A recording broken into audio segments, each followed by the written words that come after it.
There is a particular silence a house makes when someone in it has stopped expecting good things. I learned to hear it the night I arrived. Before I knew the man's name, before I knew the child's, before I understood that I had answered a notice for a cook and walked instead into the middle of two people quietly drowning in the same kitchen.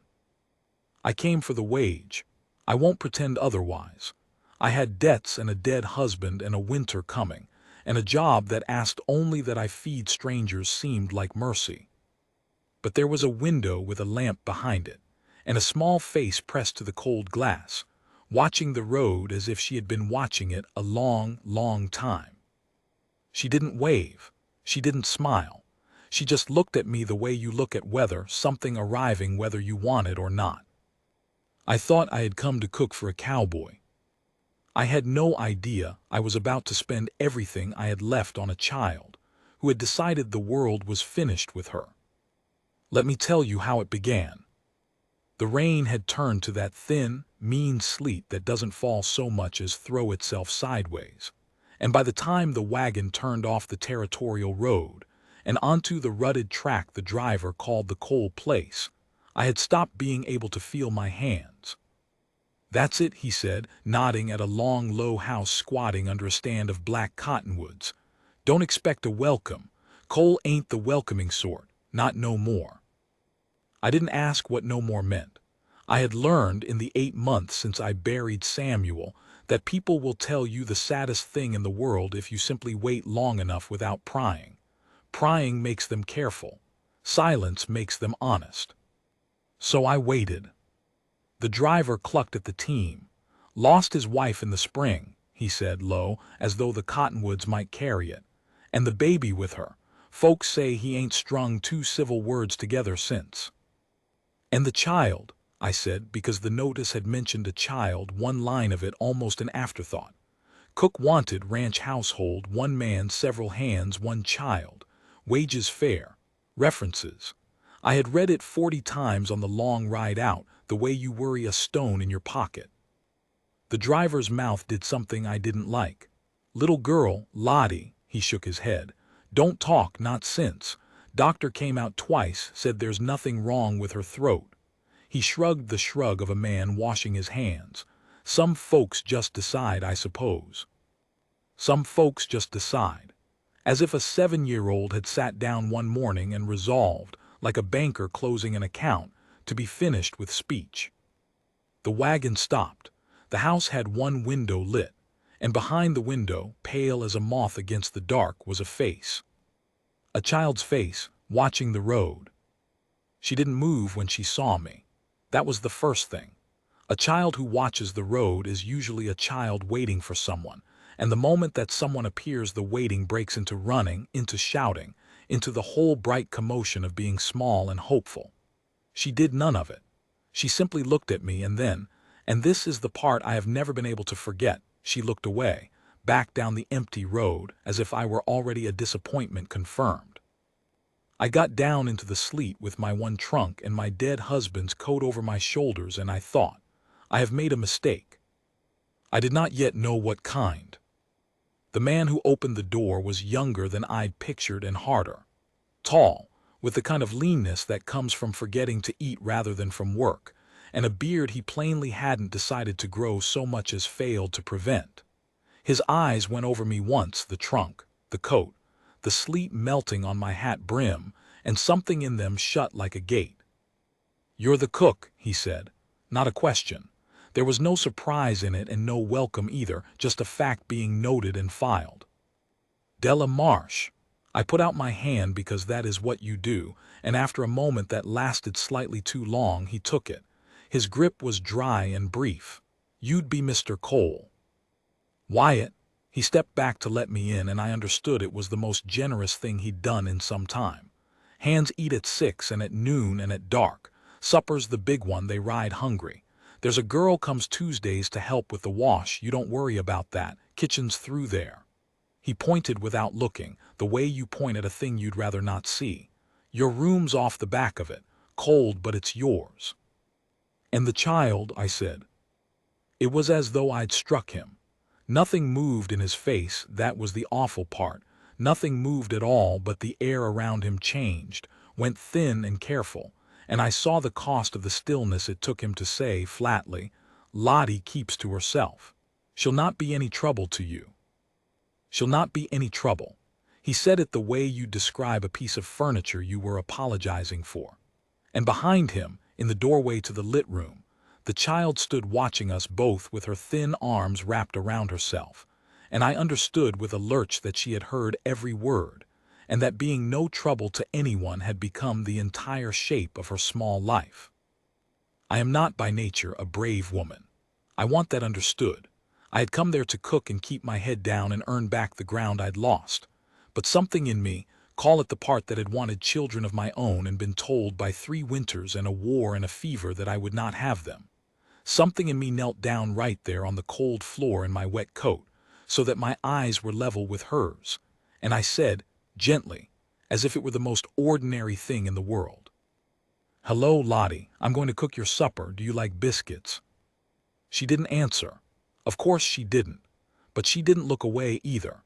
She held my eyes for 1 breath, 2, 3, and then she turned and walked back into the dark of the room, and her father let out a breath I don't think he knew he'd been holding.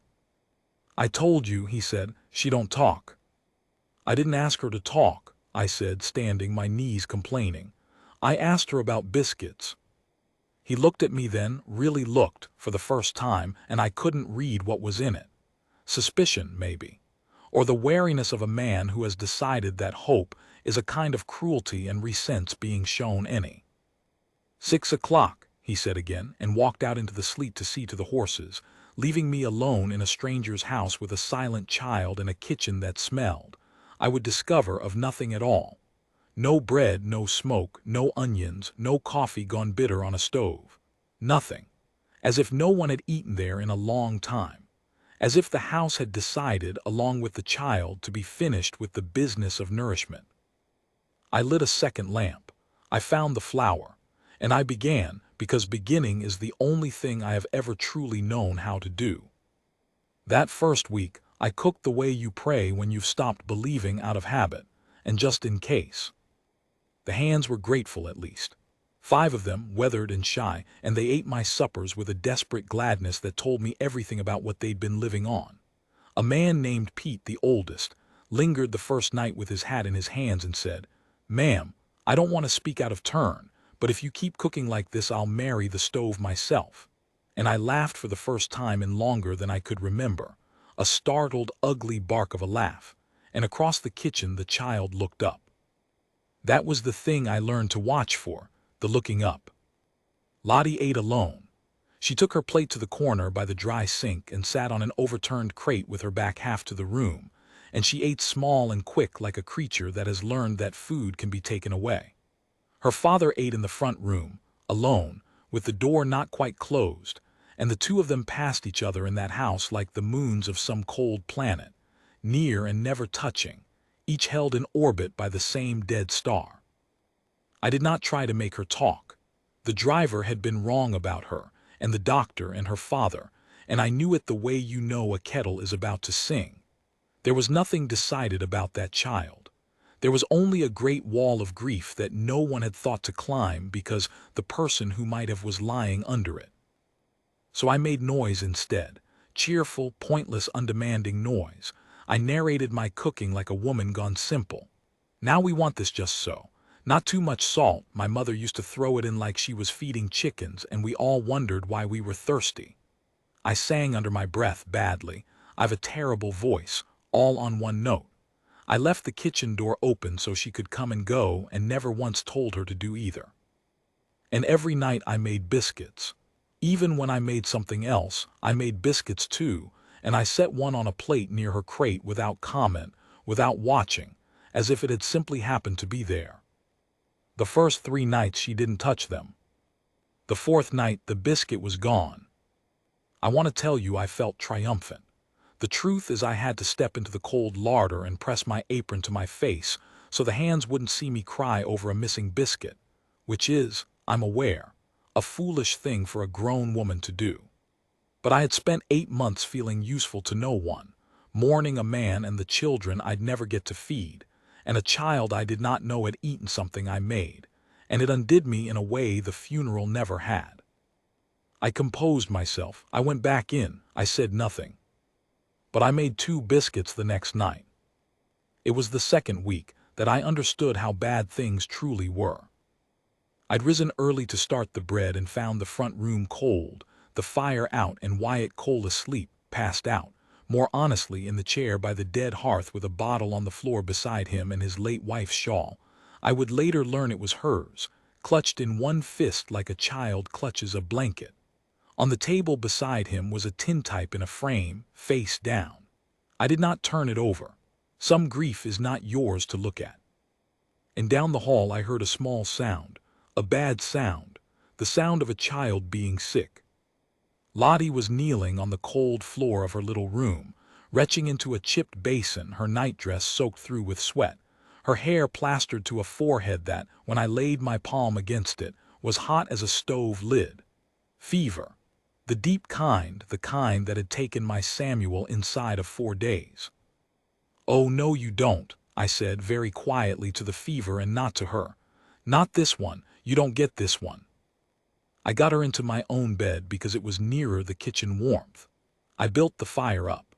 I put cool cloths on her and warm broth into her by the spoonful when she'd take it, and I sat with her through the gray hours while her father slept off his sorrow 20 feet away. And somewhere in the deepest part of that night, when the fever had her talking in the broken half-words of the very ill, she said the only thing I would hear her say for a long time after. She said, "Mama." And she was looking at me when she said it. I have turned that moment over and over in the years since, and I still don't know what was right. I could have said, "No, child, I'm Della. Your mama's gone," the honest thing, the thing that respects the dead. Or I could have lied and let a feverish child have one night of comfort built on a kindness that was also a deception. I did neither. I took her hot little hand in both of mine and I said, "I'm here. I've got you. Go back to sleep now. I'm right here." Which was true, every word of it, and asked nothing of the dead. She slept. And in the doorway I realized Wyatt Cole was standing. I don't know how long he'd been there. He was holding the shawl still, and his face, his terrible, unmoving face, had finally moved, was moving, was coming apart in the lamplight like something thawing too fast. He didn't speak. He crossed the room and he knelt by the bed where his daughter slept, the first time I'd seen him within arm's reach of her, and he put his rough hand very lightly on her hair as though she might shatter, and he stayed like that, kneeling, until the light came up gray and ordinary in the window. Then he stood, he looked at me, and in a voice I'd not heard from him, cracked and low, he said, "Her mama used to make biscuits every night." He swallowed. "I made her stop, after, couldn't stand the smell of 'em." He looked at the floor. Didn't think about what it meant to her, the biscuits stopping. Didn't think about her at all, hardly. God help me. I didn't say it's all right, because it wasn't, and he'd have known I was lying. I didn't say you did your best, because he hadn't, and we both knew that too. I said she ate one, the 4th night, and every night since. Something broke open in his chest. I heard it, a single rough sound he tried to swallow and couldn't. "Then keep making them," he said, "please." And outside the window the cottonwoods dripped, and somewhere a meadowlark made its first foolish, hopeful sound of the day, and I thought, I came here to cook for a cowboy. But I think I had already begun, without deciding to do something else entirely. The fever broke on the 3rd day, and the trouble started on the 4th. That is the way of things, I've found. We brace for the disaster and survive it, and then it's the after that comes for us. The quiet hour when everyone has stopped holding their breath and the real questions walk in without knocking. The question in this case arrived on a fine bay horse and wore a hat too clean for ranch country. I was hanging wash in a wind that smelled of sage and the first faint mineral promise of snow when I saw the rider come up the track, and I knew before he reached the yard that he was nothing to do with cattle. His coat was town-made. His hands, when he took off his glove to introduce himself, had never held anything heavier than a pen. "Marcus Hale," he said, with a smile built for selling things. "I'm here to see Mr. Cole on a matter of family. You'd be the help." The help, I'd been called worse and minded it less. "I'll fetch him," I said. He was, it turned out, the agent for Wyatt's late wife's sister, a Mrs. Abernathy of St. Paul, a woman of means and Christian feeling who had heard, through the slow, tragic telegraph of relations, that her dead sister's child was being raised in squalor by a drunkard on a failing ranch, and who proposed, out of that same Christian feeling, to take the girl east and raise her properly. There were papers. There was, Hale let it be known with delicate distaste, the matter of Mr. Cole's habits and fitness, should anyone be inclined to make it a matter for a judge. I stood at the dry sink and listened through the not quite closed door, and I felt the floor tilt. Because here was the unbearable thing. A part of me thought she might be right. I had seen the bottle. I had built the cold fire. I had sat alone through a child's fever while her father slept. I had no illusions about Wyatt Cole. And St. Paul had doctors and schools and a warm house and a woman with the time and means to love a little girl properly. And Montana had wind and grief and a man who was only just barely, beginning to climb out of his own grave. What did I have to set against all that? Biscuits, 2 weeks, a child who had said one word in a fever and might have meant nothing by it. That was the morally heavy thing, and I'll not pretend it was simple. I wanted to fight for that child with everything I had, and I was afraid that fighting for her was the selfish choice, that I wanted her for the whole in my own life, and that the loving thing, the unselfish thing, might be to help that clean-handed man load her onto a train. I didn't sleep that night. I'll spare you the particulars of a sleepless night. You've had your own. Wyatt said no, of course. He said no the way a drowning man grabs a rope, fast and frightened, and not entirely sure it'll hold his weight. But Hale had planted the seed where it would do the most damage, and over the following days I watched it grow in Wyatt Cole, this terrible suspicion that the kindest thing he could do for his daughter was to let her go. He stopped drinking. I'll give him that. He poured the last bottle into the yard mud the morning after Hale left, and I never saw another. But a man who stops drinking still has to live in the room the drinking used to fill, and the thing that moved into Wyatt's was doubt. "Maybe he's right," he said to me one evening, not looking up from the harness he was mending and didn't need to mend.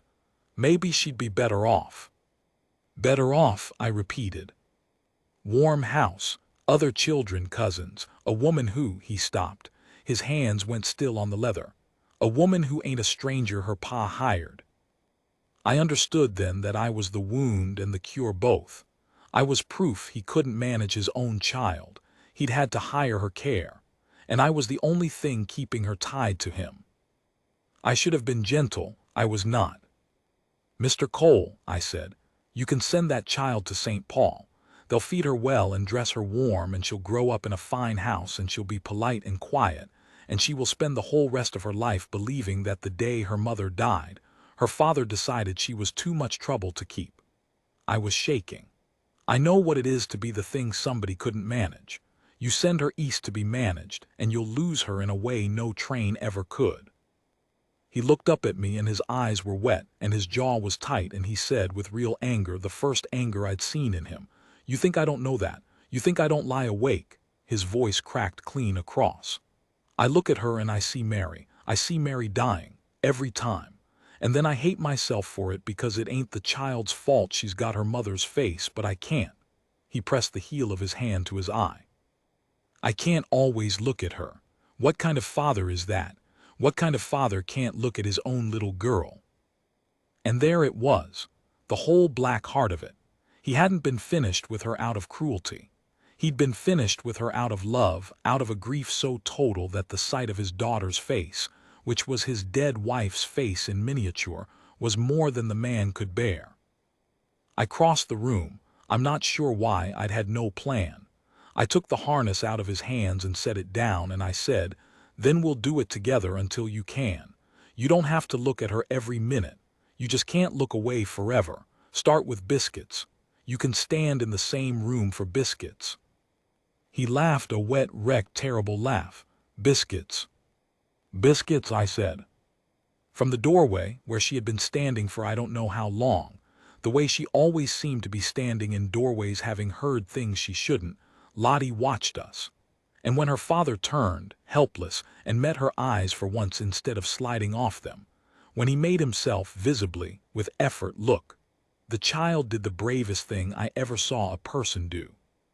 She walked across the room and she put one small hand flat against his chest, over his heart, the way you'd touch a horse to gentle it, and she stood there, looking up at him, asking nothing, giving the only thing she had. He came apart entirely then. He pulled her against him and folded down around her and wept into her hair like a man finally allowed to set down a weight he'd carried so long he'd forgotten it was killing him. And I went out into the cold yard and let them have it. And I stood by the wash line in the dark and cried too, for them, and for Samuel and for the children I'd never feed. And the snow began at last, the first of the year, settling on my shoulders soft as forgiveness. I thought that was the worst of it. The crisis weathered, the corner turned. I have never been right about that, not once in my life, and I wasn't right then. Because Hale came back. Of course he came back. Men like that don't sell one thing, they sell the same thing twice. And this time he brought a paper with a county seal on it and a date, and the date gave Wyatt Cole 1 week to show cause why he was a fit father, or the girl would be made a ward of the court pending Mrs. Abernathy's petition. 1 week. And the thing that would decide it, the thing a judge in town would weigh a child's whole life upon, was the testimony of those who knew the household, the hands, the Tuesday wash girl, and the cook. Hale found me at the well the morning he left. He was not unkind, which was somehow worse. "Mrs. Marsh," he said, "you've eyes in your head, you've seen how that man was. A judge'll ask you under oath what you found when you came, the cold house, the drink." He let it sit. "Mrs. Abernathy is a generous woman to those who help her see a child to safety. A cook of your talents needn't stay buried out here. There's a position in a fine St. Paul house, hers, in point of fact, should you find yourself unattached to this place." He tipped his too-clean hat and rode away, and left me standing at the well with the bucket in my hand, and the whole weight of it settling on me like the snow. Because he was right about one thing, they would ask me, under oath. And I had seen the cold house. I had built the fire that the father let die. I had sat alone through the fever. If I told the truth, the whole flat truth of those first 2 weeks, I would hand that child to St. Paul myself. And if I lied under oath, for the man and the girl I had come to love, what was I then? I set the bucket down on the well stones. The snow came down, and I stood there a long time, a hired cook with a dead husband's coat on her shoulders, holding the rest of 2 people's lives in my chapped red hands, and not one part of me knowing what was right. The week before the hearing, it snowed every day, and every day Wyatt Cole learned to be a father in front of me like a man learning to walk on a broken leg. He was clumsy at it. He held her too carefully, then not carefully enough. He didn't know how she liked her hair, or that she hated the seam in her left stocking, or that she would eat anything green if you didn't call attention to it and nothing green if you did. He learned. He burned the first 3 batches of biscuits I made him try, and the 4th came out hard as river stones, and Lottie ate one anyway, all of it, looking him dead in the eye, and the look on his face when she did, pride and grief and a kind of holy terror. I'll keep that as long as I keep anything. She still didn't speak, but she'd begun to be present in a way she hadn't, to sit at the table instead of the crate, to leave drawings where we'd find them, charcoal on the backs of feed bills, a house with smoke coming out of it, 3 figures by the door, 2 big and 1 small, and a 4th figure up in the corner of the page among some scratchy marks I realized, when I looked long enough, were meant to be stars. I knew who the 4th figure was, so did Wyatt when I showed him. He traced it with 1 finger, the little star-bound shape of his wife, watching over the 3 who were left, and he didn't fall apart. He just nodded slow and said, "She's still drawing her in. That's good. A body shouldn't get drawn out."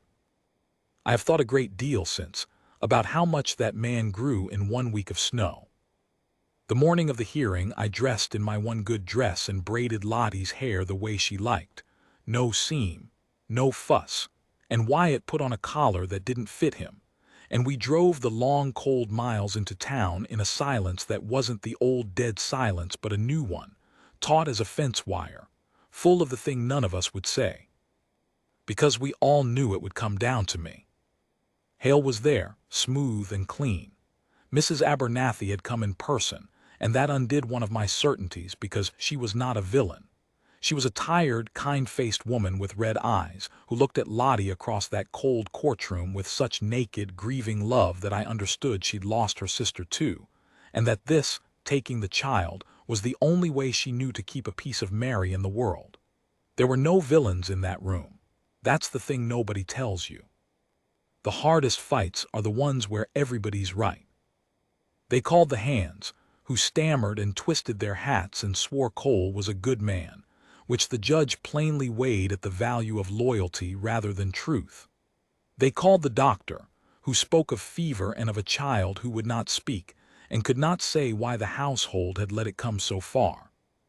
And then they called me. I put my hand on the book. I swore the oath. I sat down in the hard chair with the whole room turned toward me and Wyatt's face white as the snow outside and Lottie's eyes on me, those steady weather-watching eyes, and Hale rose with his careful, kindly, killing voice and asked me to tell the court, under oath, what I had found when I arrived at the Cole ranch. And I'll tell you what I had decided, somewhere in the long cold miles that morning, though I hadn't told a soul. I had decided not to lie. Not because I'm so very honest, because I'd finally understood that a lie would lose her even if it won the case, that I would have taught that child, the way I'd been taught, that love is a thing you protect with deception, that the truth about her family was too ugly to be spoken in the light. I wouldn't give her that. She'd had enough of grown people deciding the truth was too much for her. So when Hale asked what I had found, I looked at the judge and I told him. I found a cold house, I said, and my voice didn't shake, which surprised me. I found a fire let go out. I found a man so broken with grief he could not always bear to look at his own daughter because she has her dead mother's face. I found a little girl who'd stopped speaking, eating alone in a corner because she decided she was too much trouble to be loved.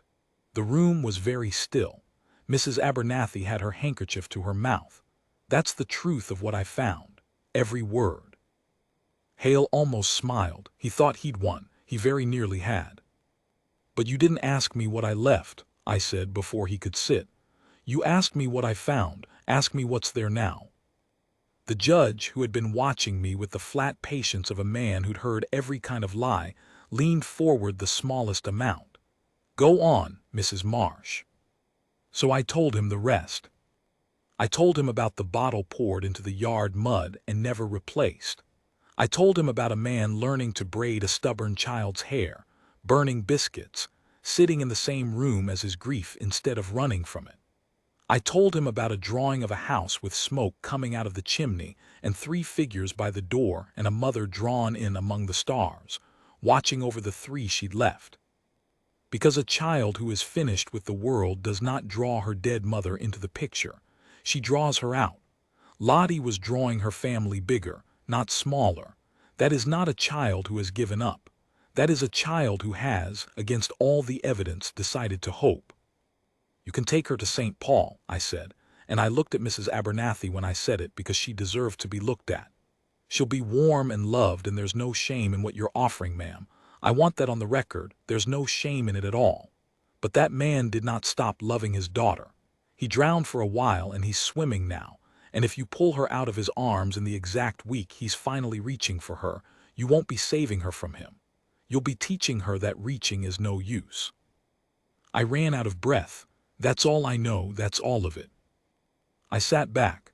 The room was so quiet I could hear the stove tick. And into that quiet, a small clear voice, a voice I had heard exactly once in a fever and never since, said one word. Papa. Lottie had stood up from her bench. She wasn't looking at the judge or at Hale or at the aunt who loved her.